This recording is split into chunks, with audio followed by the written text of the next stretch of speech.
Welcome to Webline. Worker के से phone पर बात कर रही थी तो के उसे कहता है कि प्रेसिडेंट को अभी मीटिंग में बिजी है तो तुम उन लोगों को जाने दो।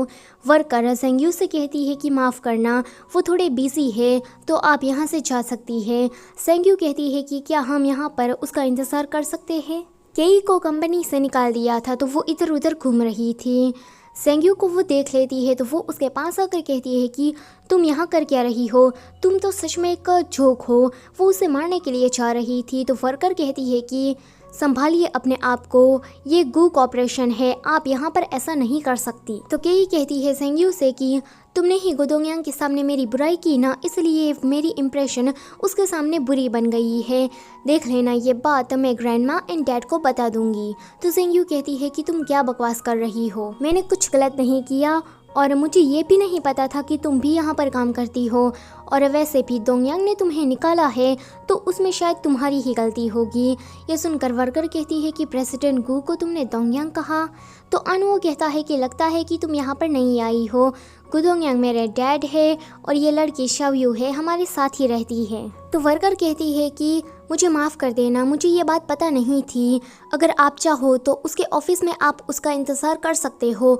तो की कहती है कि ये बस एक नानी है, तुम उसे इतना पोलाइट होकर क्यों बात कर रही हो। तो वर्कर कहती है कि चुप रहो तुम, और तुमने जो ये अभी कांड किया है ना उसके बारे में तुम सोचो कि प्रेसिडेंट गू को तुम्हें क्या जवाब देना है।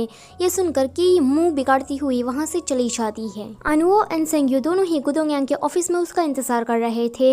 1 घंटे बाद गुदोंगयांग रूशु के साथ प्रोजेक्ट के बारे में डिस्कस करता हुआ आ रहा था। रूशु उन दोनों को देखकर कहती है कि कौन हो तुम और बिना परमिशन के तुम लोग यहाँ पर कैसे घुस आए। तो अनवो कहता है कि डैड, आपका हम कब से इंतज़ार कर रहे थे। तो रूशु कहती है कि लिटिल यंग मास्टर। गुदोंगयांग उसे कहता है कि ये मेरी दोस्त है और तुम ना थोड़ा ध्यान रख कर बोला करो, अपनी आंखें खुली रखो, देखो, सोचो एंड फिर बोलो। तो रूशु कहती है कि माफ़ करना, ये मेरी गलती है। गुदोंगयांग फिर सेंग्यू के पास आता है। वो कहता है कि तुम यहाँ कब आई, अगर आने वाली थी तो मुझे बता देती ना। अच्छा है कि अनु वो थोड़ा स्मार्ट है, वरना तो तुम आज फिर से बुली हो जाती। तो अनु कहता है कि डैड, शावयू भी यहाँ पर आना चाहती थी, उसने तो आपके लिए बहुत सारा खाना बनाया है।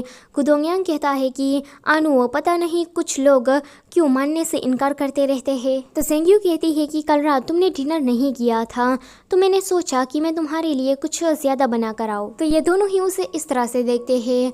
घर में कैफेंग केई को देखकर कहता है कि तुम गूक ऑपरेशन में नहीं गई, तुम तो वहाँ पर जॉब करती हो ना। तो केई कहती है कि करती थी, पर सेंग्यू की वजह से सब मैस हो गया, अब मैं उससे बदला लेना चाहती हूँ।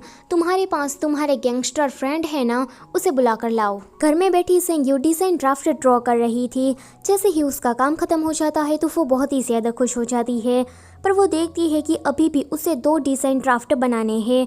तो वो बाहर जाती है थोड़ी इंस्पिरेशन लेने के लिए। वहाँ लोगों के कपड़ों को देखकर उसे थोड़ी इंस्पिरेशन मिल जाती है। वो दोनों ही डिज़ाइन ड्रॉ करके घर वापस आ रही थी, पर रास्ते में उसे कैफिंग मिलता है एंड कैफिंग के साथ उसके 2 गुंडे दोस्त भी थे। कैफिंग कहता है कि सिस्टर, आप इवनिंग में कहाँ जा रही हो।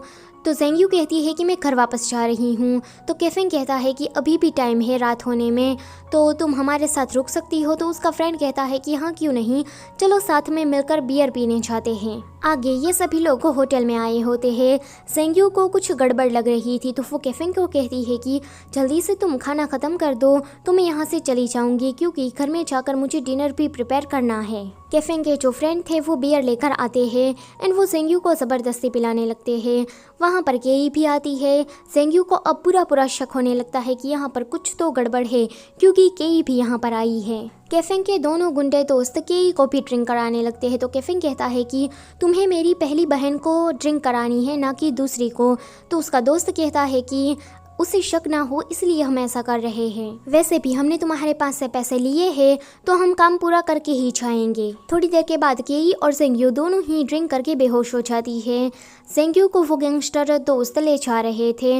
अचानक से ही सेंग्यू उसके ऊपर उल्टी कर देती है। तो वो कहता है कि छी, दूर हटो और अपने आप को पहले साफ करके आओ। सेंग्यू जाती है टॉयलेट में उसे थोड़ा थोड़ा होश आ रहा था।